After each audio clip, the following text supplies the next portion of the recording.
This is the Andrew Priolo truck, and as usual, Andrew does absolutely everything immaculately. We are here at All Ag and Auto, just doing maintenance at the moment, and Andrew's getting his hands dirty here. Your truck always looks amazing, Andrew. You turn out such beautiful equipment, mate.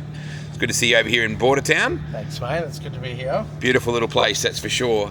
Now over here, this is where it starts. This is where you hopefully get to. This is where it starts. So I'm here with Ron Krikke, I'm here with Snow Rowett, and I'm here with 4 kids that are at this point here and beyond. Snow, what are we talking about? LS Sprintcars is something you're massively passionate about, but it goes further than that, doesn't it? Hilton, Isla, Jack and Cooper. Yep. Spent hours and hours up the track when we're building the track. That they weren't there when we started, but as we got into it, they were there all their school holidays and yep.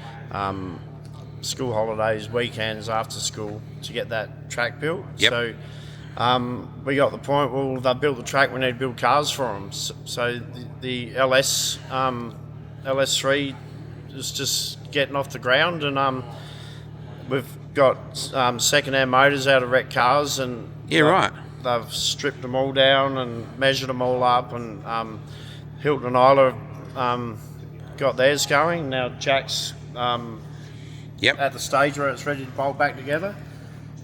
Jack's car's ready to go, and then we've got a old chassis up at home we're about to straighten up for Cooper, and we'll start putting that car together, and we'll get another one of these and get that going for him. Now all you guys crew in some way for a sprint car team currently, right? Yeah. Isla, do you? No, not at the minute. All right, fair enough. But what about you, H?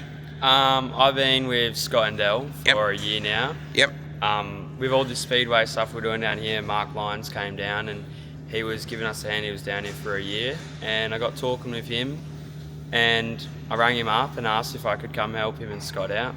So now we've been working alongside Mark, and then Stephen came along and helped. So I've been working alongside Stephen and Mark, learning about how they work and how to set them up. And yeah, so you're not cold trickle, right? Yeah. So you know what these things do. Yeah, that's it. Like, just so if we come back in after a race and something isn't working, we have a rough idea what we can fix or why it's doing that, or yeah. And Hilton, this is where you want to be, right? At some stage, you want to get to where Andrew is with this, because what an operation, right? Yeah, it's a pretty nice trailer and very pretty nice. He said it's pretty nice, Andrew. Just pretty nice, apparently.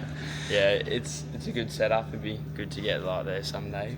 So Coop, it's obvious who you give a hand to. You obviously crew on the Dylan Jenkins car, and same thing for you. What are you learning from this experience? Heaps. It's awesome.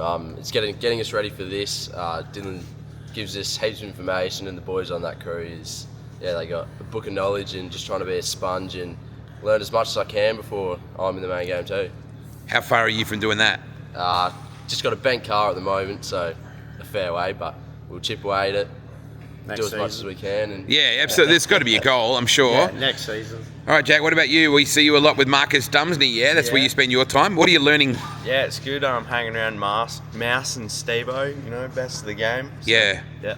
So why do you want to do this? You guys all have dirt kart experience, right? That's where you sort of come from with a lot of that? Yeah, well, since I sort of met Wayne a couple of years ago, he sort of got me into it, and now I'm sort of stuck into it. I want to get out on the track and have some fun.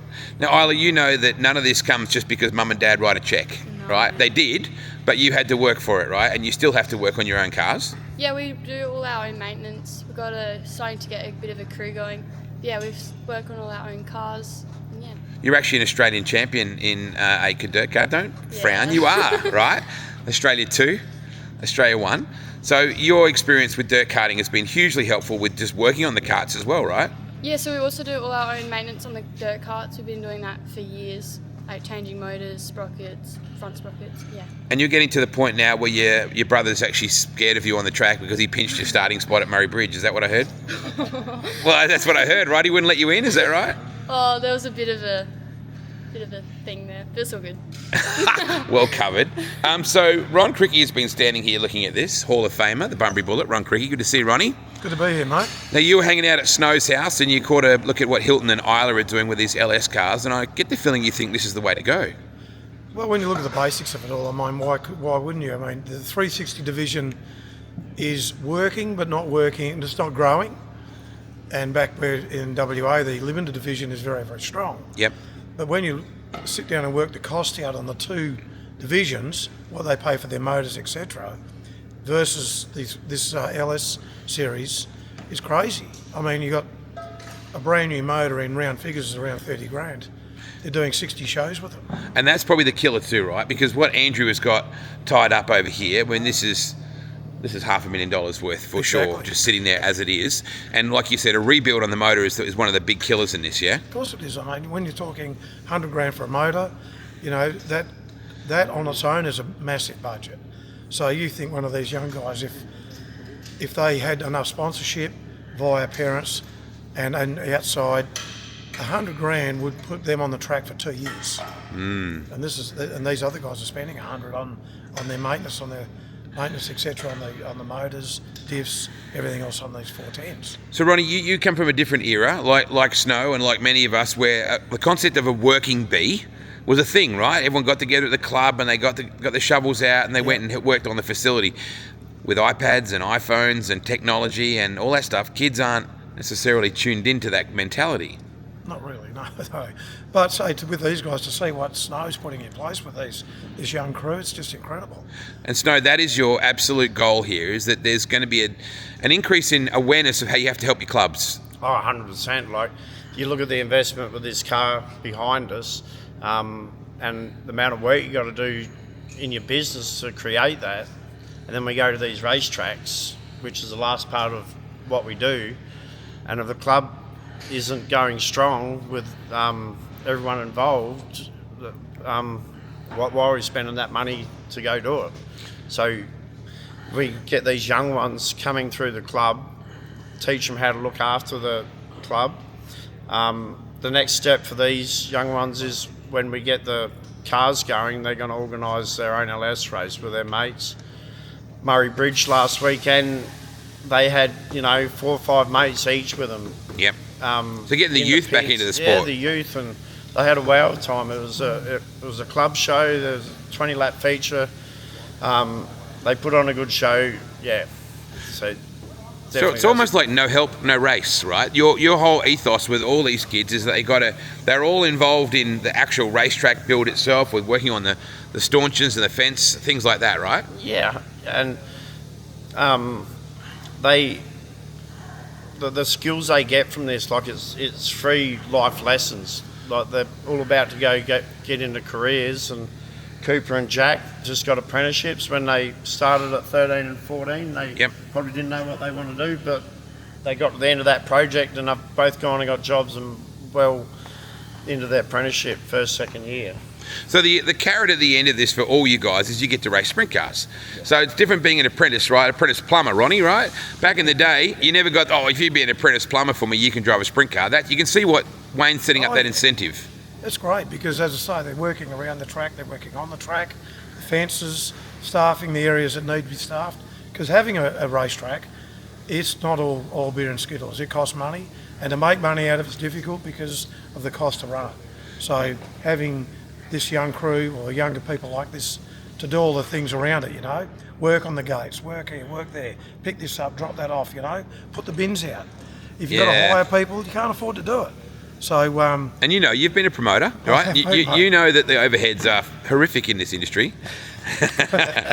You're right, you feel for him. I do feel for him. You know why you don't do this anymore, right? Exactly. I've done it for 15 years and it's a tough industry, mate. Real tough game.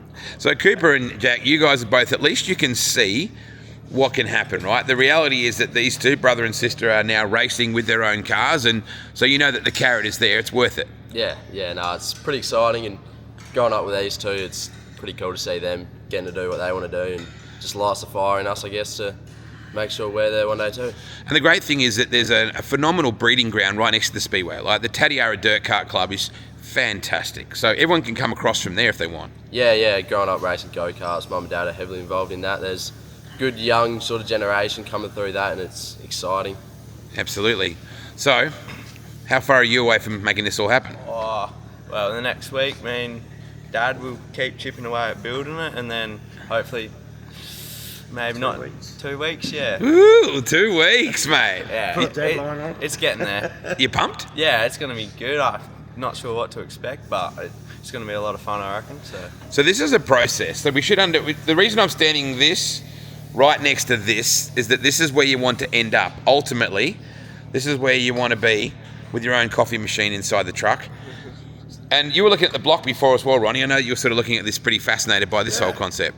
Well, that's just a standard block. You look at have 6 bolts on the mains. That's pretty damn good, because that's going to hold the thing together. They're strongly built. They obviously last a long time. So why not go this way?